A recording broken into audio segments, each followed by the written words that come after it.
there is a basic tendency towards rebellion, and I think that's a vital element of change. In what? Where is there a basic tendency for rebellion? In man in general, you might say, so that in effect there has to be a change, and I think that the change coexists with the institution. Well, that kind of, I don't know if, I guess you're talking kind of like a dialectic, thesis, antithesis, synthesis. Rebellion right now has been reduced in the eyes of the majority to a cathartic act. Rebellion is seen as something you go through. They tolerate rebellion on its universities, not for any possible change suggested, but merely because it's a fertile ground for, for creative endeavors, because young people are allowed to be rebellious. And I see that rebellion as such, when you use that word, becomes trivialized. And rebellion... Institutionalized. Yeah, becomes institutionalized. It becomes like Babbitt's rebellion. So man's institutionalization of rebellion, in effect, could be maybe a security system for himself. It's a safety valve.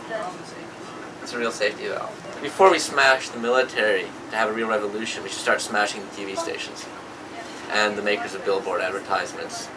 We should smash... I disagree.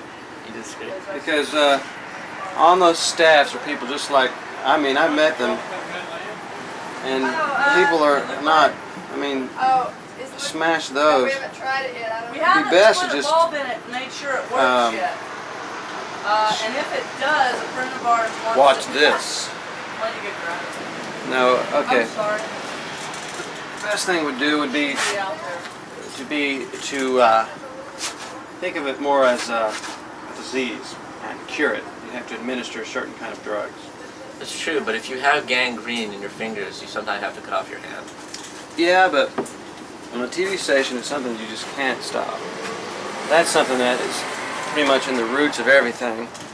And then now it's on a worldwide network, and powerful things can be done with it. But at the same time, there's been already access channels to the public, and that's already infiltrating TV. Plus, more and more competition means more and more facets of the society will be represented. But So this representation, I think this representation is it's real. money. You know, you have to have money to be on TV. Not only that, it's a co-opting of the alternative movements. It's making the alternative movements come to the mainstream culture on their grounds. It's making alternative movements become the tolerated but ineffectual opinions of a few pseudo-intellectuals on the fringe, instead of a real movement of people who are capable of affecting real change. You cannot have change through the traditional structures. The traditional structures exist because they reinforce the status quo. New structures are necessary to cause change. Yeah, well, definitely new structures. It's like these structures are old and they're falling apart, they're obsolete, they're breaking down. It's just that it hasn't been economically profiting to rebuild them, because the economic profit from these old structures are going to the people who don't want to rebuild.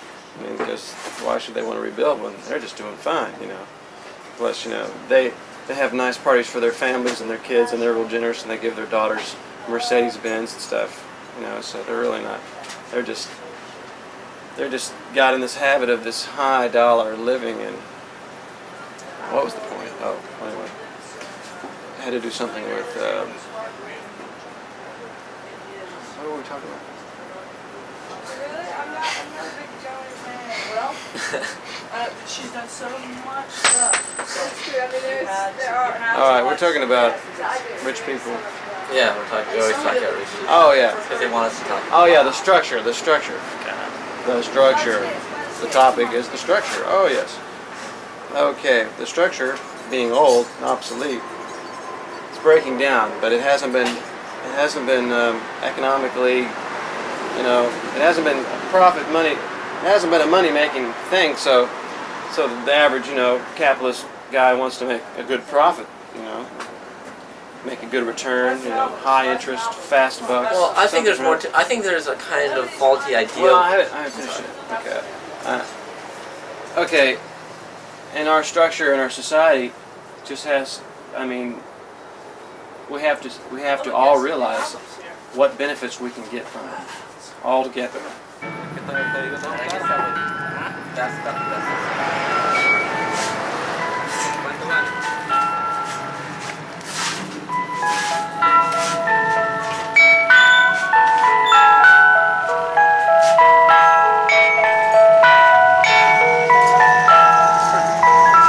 Whose stack is this? Anybody know the records?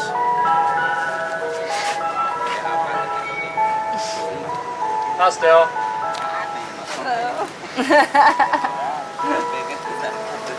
Nobody knows who these records are, huh? Huh? Well, I want to know. Woo, woo, woo, woo, wow!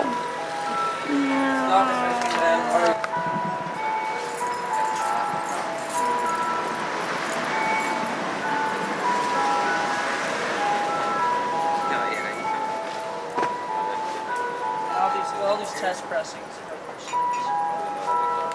So they have this in the corner there.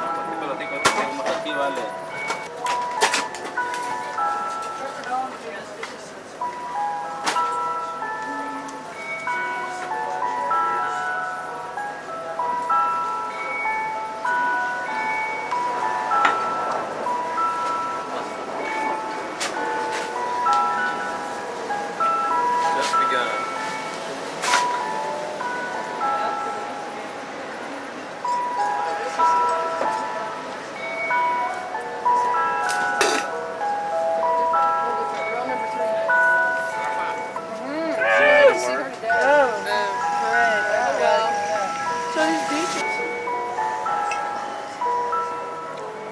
Actually, I used to have a phone tapped. I lived in this hall called Barrington Hall. The SDS used to be there during the apartheid protests. We had this guy who had a bug detector. Found Little bugs. prisoners everywhere. You could look at him now, because in 6 months he's going to have red hair. He's going to be a girl.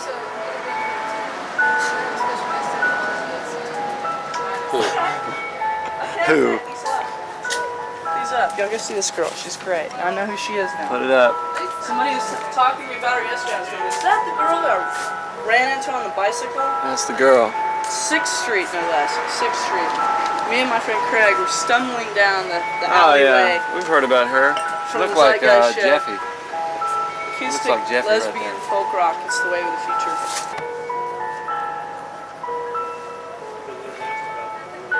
There's not enough black clothes here.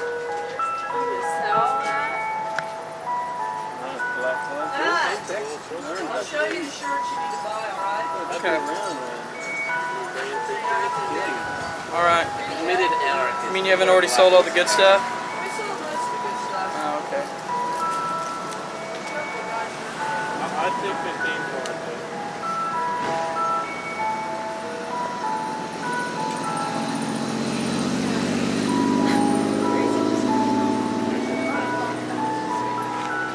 How's it going? Give me a cigarette. It disappeared, didn't it?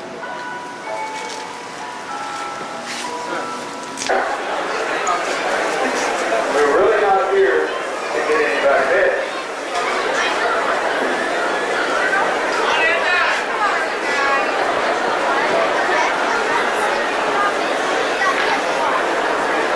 Okay, sound paper.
Soft,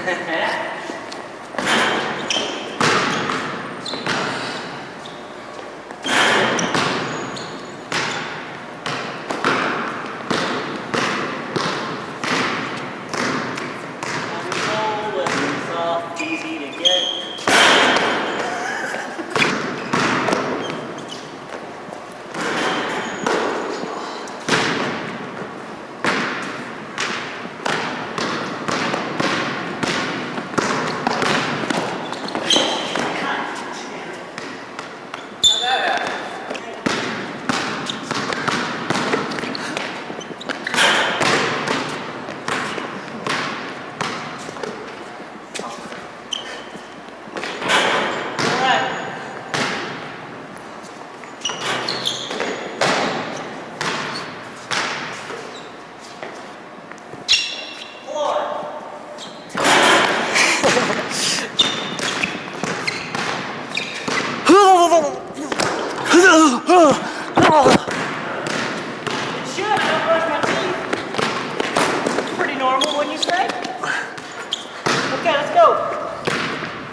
wanna be a rock and roll star, like the guys in Ed Hall.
This is my roommate Tom's record.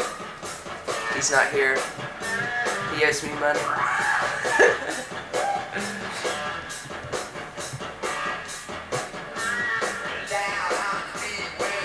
So did he let you use his records? Of course. We're a communal family. See, you look around you.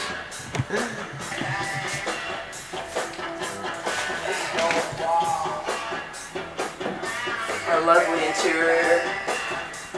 See, this is exemplary of how hard I work. I don't have time to clean up. It's my lifestyle, I guess. Of course, we have our heater to keep us warm.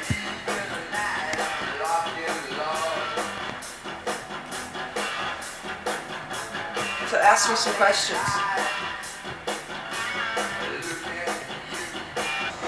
Good way to start the day. Okay. Yeah, so I went to bed at 3 o'clock last night. I rode my bike home in the rain from the art building. And luckily I had some some like weather protecting clothes. And went to bed about 3. So, what did I do?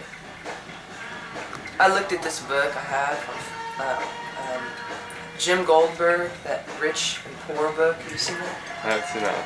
It's like he had people write on his photographs that he took, rich people and poor people, about what they thought about themselves in the photographs. It's pretty cool. I'm thinking, well, I'm kind of thinking of doing something similar. Taking pictures of people and having them tell me how they feel to be photographed. How do you feel? How do I feel? Well, I used to hate it, but I kind of accept it. I can accept it because I'm a photographer and it's like my duty to to deal with it. Yeah. Last semester, a few people got angry at me for taking their photographs, and that told me not to do it, and that really upset me. And I started off the whole photographic deal being kind of shy about it anyway, taking people's photographs, and so that kind of turned me off and made me question the whole value of it and the whole exploitiveness of it. So,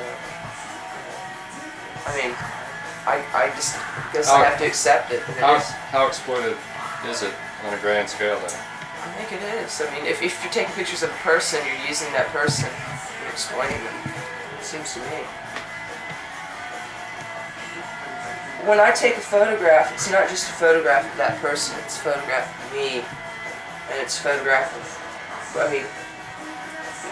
I'm trying to capture a feeling that they're experiencing, feeling that I'm experiencing, this shared emotional thing. It's just a photograph's just a material, a piece of paper, right? But if it can express something, that's what I'm after.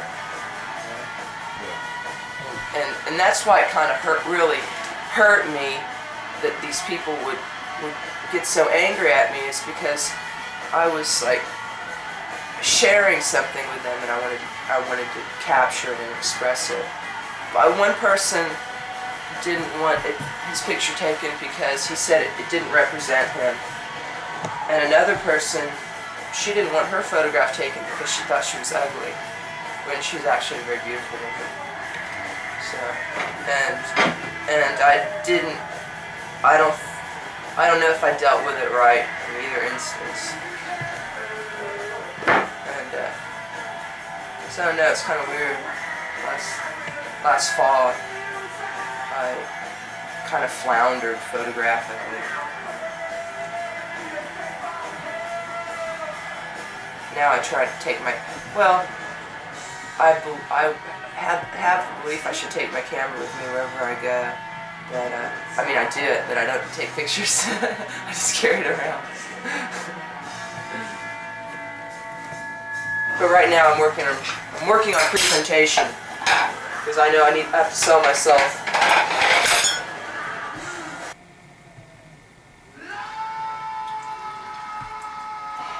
I'm getting a show together. Where we can show? On the 4th floor at the art building. All I want to do with the show is to get a bunch of artists together, art students together, to show their work. Because they don't show their work. They put their work in drawers, and first they do it, then they show it to their professor, then they stick it in a drawer, and I want people to share their work. Hopefully it'll be the beginning of more shows, more art shows.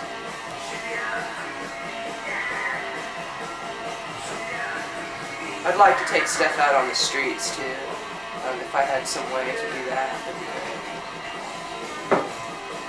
Art on, I used to do a lot of poster art and glue it up on the streets. And it seems that the inside of a building or a gallery or a museum is not the only place that art should be. But I guess that's where it really ends up. So our society is so fractured, you know. It's like just like the Russian symbolists thought. But yeah, I'm thinking about stuff like where I'm gonna get money in a couple years, like a year and a half, because I'm gonna be out of school. And thinking I could learn how to do photographic conservation, because I don't think I know I can't survive on selling art, and I don't even know if I'd want to.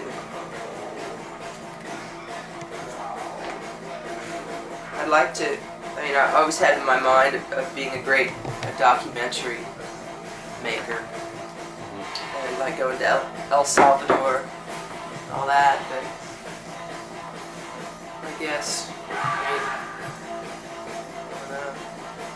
it's not really real tangible right now. I could go, but I don't think the opportunity's there for me right this second.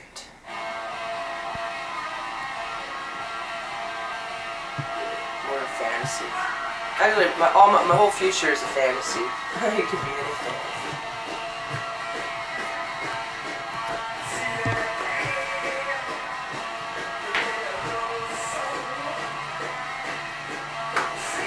I didn't used to ever smoke pot. This friend of mine used to always get me stoned. Into a pothead.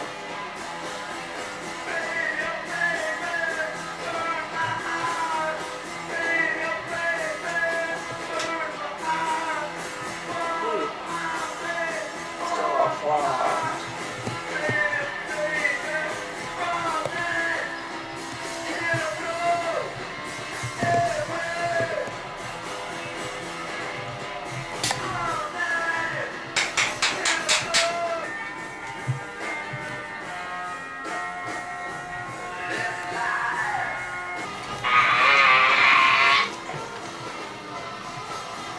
He's happy I'm here because I'm never home.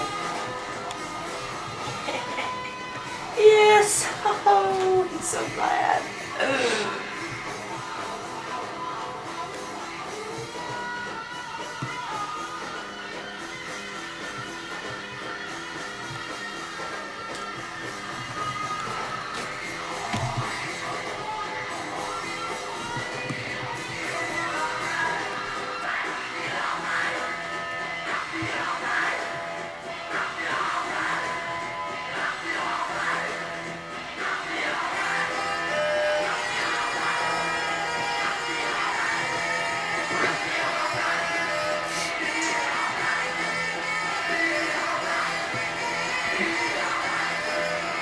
On Monday, Wednesday, Friday, I have to go to government class. But it's actually pretty interesting. learning all about the Russians versus the Americans. That's our whole. Well, there's the idea that our whole economy is based on this like military-industrial complex, and that it's like run by the generals, and they're just all making weapons so they can stay rich, and we just spend money on it. So we're in this big arms race with Russians. And there's also the idea that we can wage a limited nuclear warfare, and like so we can retaliate and shit. It's pretty ridiculous. And the idea is that so we can stop the war like before it gets out of control.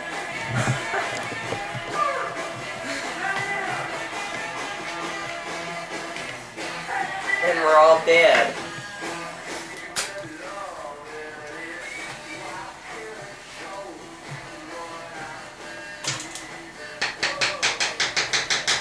So my life's a wreck right now anyway, because I lost my wallet. And it has my ID in it. And I have to have my ID so I can go to the swim center and swim. And if I don't swim, I get really, really nervous. And tense. So I'm like real strung up right now. High strung. And then I just drink more coffee. It makes me even tenser. Not just tense, but like nervous too. I live with 2 other people, and our house is $325. But one of my roommates hasn't paid last month's rent, and we're all really angry. He's like in a different reality, and he can't deal with this reality. It seems to me he can't deal with the day-to-day reality of life, of supporting yourself for one thing. And I don't know what's gonna happen. I mean, he can sometimes. He's coherent, and then he's incoherent.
Last night when I was riding from Dallas to Austin on trailways, I sat behind this lady that had a child, and the child was about 2 years old. And apparently, well, what was going on was that the child wanted anything that the mother couldn't give it. You know, it was crying and raising a stink to get her mom's attention in any form or fashion, even negative, whatever. It didn't matter what kind of attention the kid got. And then she'd hit her, and right after she hit her, she'd hug her and kiss her and say, "Okay, now go to sleep now." You need to go to sleep. And then she'd set the kid on the seat next to her, and the kid would cry, or be quiet for about 5 seconds. The kid would cry, and she'd go, "You fucking whatever," you know, a lot of stuff. And then she'd turn the kid over and hit her about 5, you know, hit her a bunch of times. She'd pick her back up again, and then she'd hug her and kiss her and say, "You need to go to sleep now." And then she'd get right in her ear. She'd put her mouth in her ear and start just saying these things that I couldn't really pick out, except I could pick out expletives just because I know what they sound like when you say them low. And so finally, it was about halfway through the trip, and there was a guy that was sitting about a seat and over to the left of her, behind her. And when she turned around to ask him where they were one time, he goes, "We're in wherever we were. I don't know what the town was." And then he moved up a seat right next to her and started talking to her. And he introduced himself as JT. "I've worked with kids in the past, hyperactive kids." Okay, and the little 2-year-old's watching all this. And okay, so he goes, "I've been working with kids," and right to her while the kid's watching him, he goes, "Is she hyperactive? Is she a problem child?" And the little 2-year-old's watching all this, and it's pretty obvious who they're talking about. And she goes, "Well, yeah. Oh, I'm sorry, I hit her. I don't hit her. I just spank her. I never hit her." And I only do that to release some tension. You know, I haven't slept in 24 hours, and and I'm divorced, and I've just had her for the weekend, I'm taking her back to her father, and I love her, and I'll never let my husband have her, but I just had to release some tension.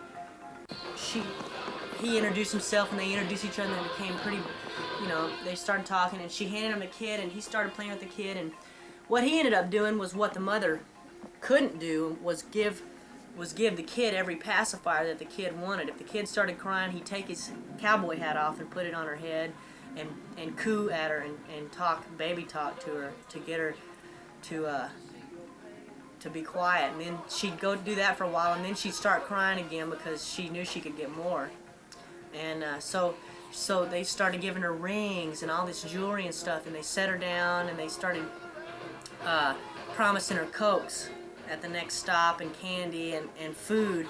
Her hair's been up all this time, and throughout the trip, they talk, and gradually the man moves closer to her and starts, you know, when he's gesturing to her like you're talking to somebody, he gets a little closer and he's touching her, and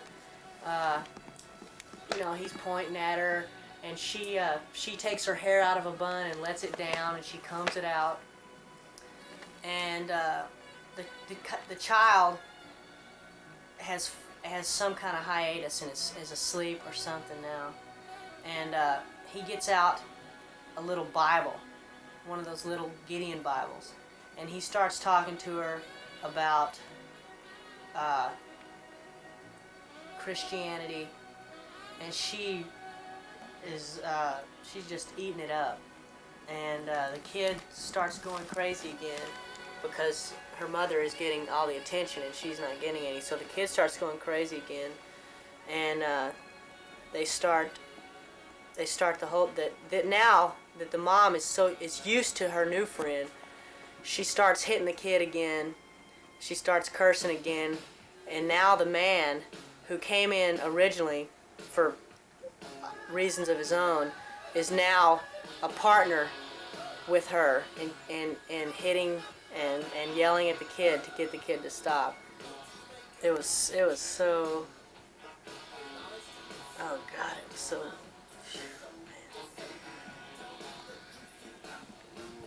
A few times I thought she was gonna kill the kid. I really did. I thought how brilliant she would be in her insanity, trying to get that kid to stop. And I thought she had pillows and everything, and all she would have had to do is just stick a pillow over the kid's head and then walk off the bus with it dead. You know, and I would imagine that her insanity would only go that far. She wouldn't think about the process of trying to get away or what she would do with the kid. All she was thinking of is shutting the kid up. Yeah, man, it was so, so. I thought I was going insane watching it. I was going, oh God, oh God.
Guy came out of somewhere with a gun, and he said, "Come with me or I'll kill you."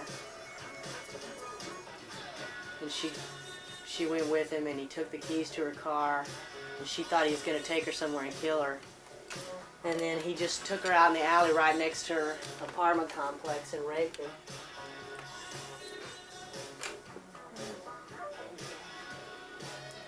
She's about this tall. She's just a little girl.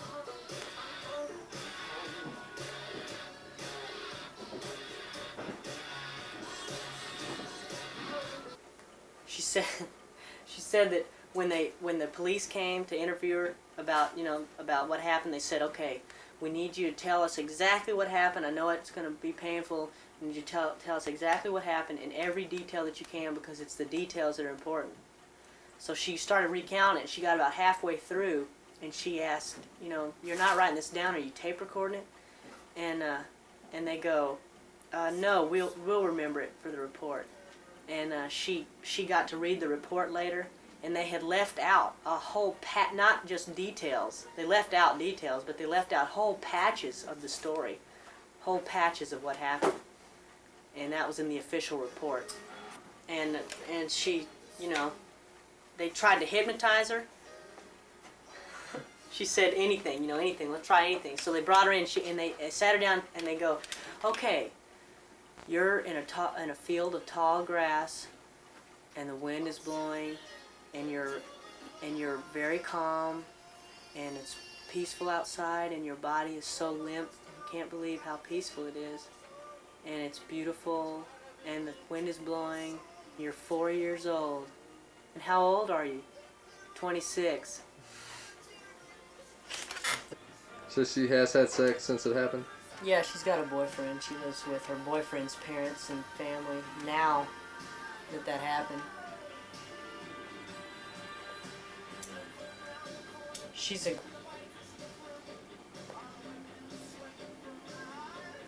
It's not a person that needed to happen to her. Not that justifies it with anybody, but if she can't turn it into production, she's going to be in a bad way.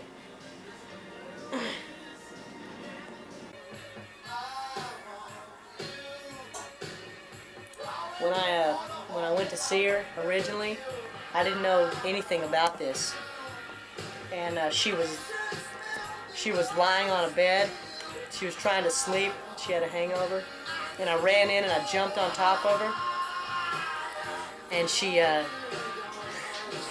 came unglued for about the time it took for her to wake up and recognize me and throw me off on the floor. And then she turned back into herself and was laughing and stuff. But I just envisioned meeting the person that had done that to her, and I know that killing somebody is easier than what I would have done to him. Me killing him would have been easy compared to what I would have concocted to do to him. So I know that I could kill somebody, no problem. If it came down to self-defense or something like that, or defense of somebody else, or. I remember in a tape that you did, you said that it was your hatred of other people that kept you going. Yeah, I guess that's true. But in the same token, in my love of other people keeps me going too. It's the same thing. I'm a respected craftsman. Oh, are you? I'm a powerful good man. sport. Imagine that. I'm a good sport. I'm Is a it so? genius. I'm an old hand. I'm a I genius. can relate. I'm a genius. I'm an old hand. I'm Yeah. a sex I'm a singular. god. I'm a regular Times two. guy. I'm a respected craftsman. I'm very. I love I'm a you. regular guy. I'm a totem figure. Imagine I'm that. very artistic. Tell me I'm more. a genius. Is it so? I'm a product of a thought process. I'm Bless a great you. cook. I'm an old hand. Bless I'm a singular I'm a image. good sport. I'm an old I hand. can Sex relate. god, I'm a I can great relate. son, I'm a regular I'm a guy. totem I'm figure. Yeah. I'm a totem respected I'm figure. your craftsman. spiritual Totem god. figure. I'm a sex I'm a god. creative Totem god. figure. I'm a sex Tell me god. more. I am a old totem hand. I'm an figure. old Tell me hand. I'm a more. regular I'm a guy. regular I'm a sex guy. god. Respected Imagine craftsman. that. I'm a I'm a genius. singular I'm a image. powerful man. I love I'm an you. old I'm hand. a totem figure. Oh, are I'm an you? old hand. I'm an old I'm a hand. totem Oh, you figure. I'm a are? great cook. I'm a tactic. Tell me I'm a more. great cook. Creative mind. Tell me I'm more. a I'm a good genius. sport. I'm a powerful Is it man. so? I'm a product of a thought process. I can I'm a relate. craftsman. I'm a singular image. Bless you. I'm a Respectful. spiritual Sex god. guy. Yes. I'm a genius. Yes. I'm a spiritual guide. Times two. I'm an old hand. Times Respectful two. God. I'm a Yes. singular image. Respectful God. I can I'm a relate. creative mind. I'm a Bless you. respected I'm a craftsman. totem Bless figure. you. I'm I'm a your totem spiritual figure. guide. I can relate. I'm a I'm a genius. totem figure.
What do you like about that steak, Andy?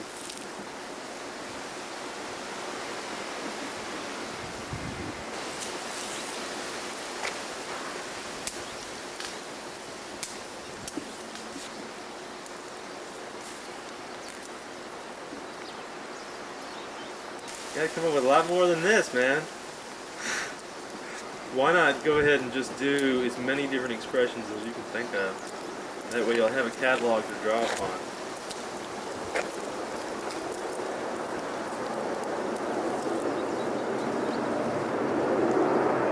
Your mother just got hit by a train. How does that make you feel?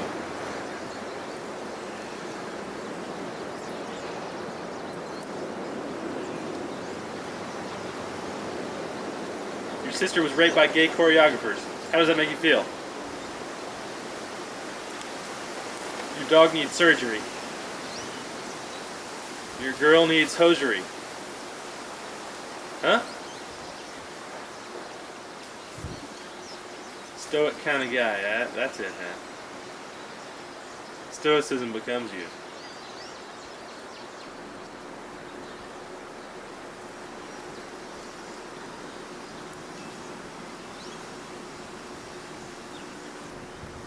Back in 1987, when I first quit my job at the radio station, didn't know exactly what I was going to do, but I knew it was going to be something. Something. Doing. You know, I probably just spent $20 on a fucking phone call. She thinks you're a trip, by the way. What? She says, "What's his deal? He sounds so stupid." I said, "He's not stupid." She said, "Well, how come he sounds so lackadaisical on the phone?" She's always been prone to exaggeration. How do you think Pee Wee Herman will influence the next generation of comedians? That's a frightening thought.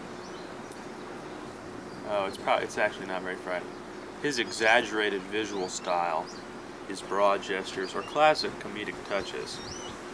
And he's working in a time-established framework, which is, you know, has a continuity that runs back to Mac Sennett on the old vaudeville days, of course.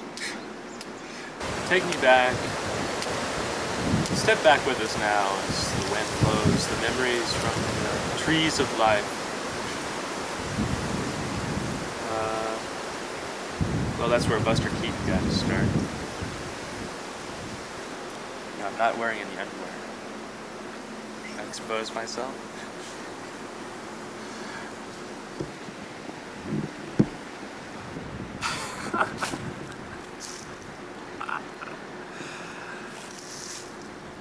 So what do you plan to do now? Now that you're unemployed. Well, I'm gonna try and get a good job. I'm gonna break my lease. Say goodbye to all my friends. Pack up my old kit bag.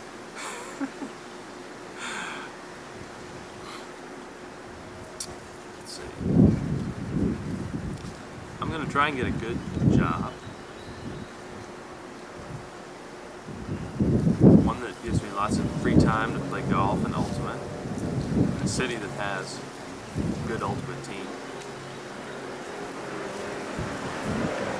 And continue to concentrate most of my creative energies on the game of ultimate. Ultimate is very important to me. Why? Oh, it's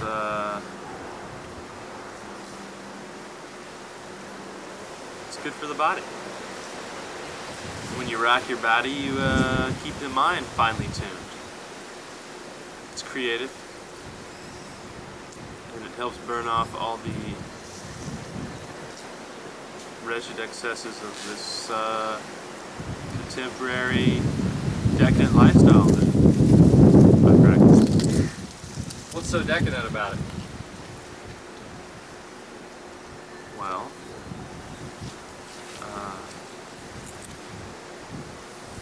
maybe it's the vast quantities of drugs and alcohol.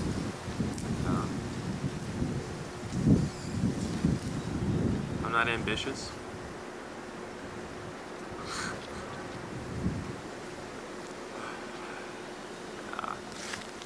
Got lots of ambition. What for? To be a better ultimate player. Win the national championship. And then what? The world championship. I want to be on the best team in the world. Why? Because it's there. Why? Because Frisbee is a metaphor for the world. It's round, flies through space, and when I have the Frisbee in my hands, I have control over its destination. Actually, I'm only going to devote as much time as I can. I know I can't devote my life to it because my body is going to wear out. While I've got my body, I want to use it. What about after that? When the body's worn out? Then what?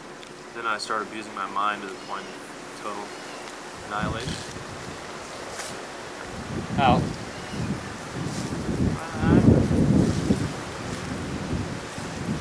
What I plan to do is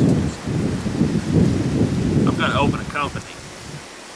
I got the backers for it. I know I can do it. Texas, here in the Sun Belt, there's a big market for this. I got a big product. Solar-powered tanning salons. I think it's the greatest thing. You got no overhead. It's proven to be an effective means of weight loss. You can double your money overnight. What's going to happen when you move to Los Angeles? Well, I'm going to have to get a different car. Actually, I don't even want to take that car to Los Angeles.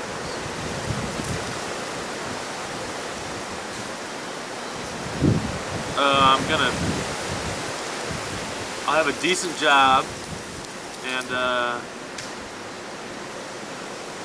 already know which team I'm going to play for. We're going to go to Nationals next year.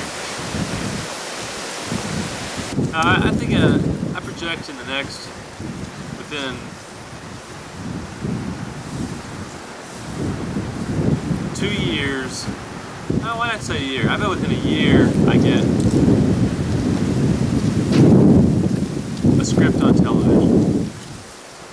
After that,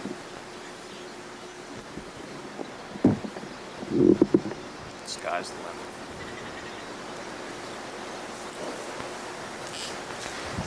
Just hope my body lasts long enough. You want me to talk about my career, my life? Is that what you want me to talk about? Is that what you're trying to get me to talk about? Yeah. It's going to be like a rockumentary. Well, I think I have genuine writing talent, and that can go a long way. And I might have other talents as well that I haven't had the balls to pursue yet. But eventually I will, as soon as I get older and more mature.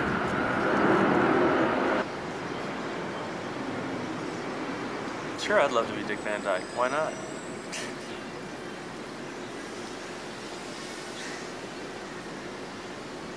Mary Tyler Moore. Rob, I love you. Ooh, is it trash day?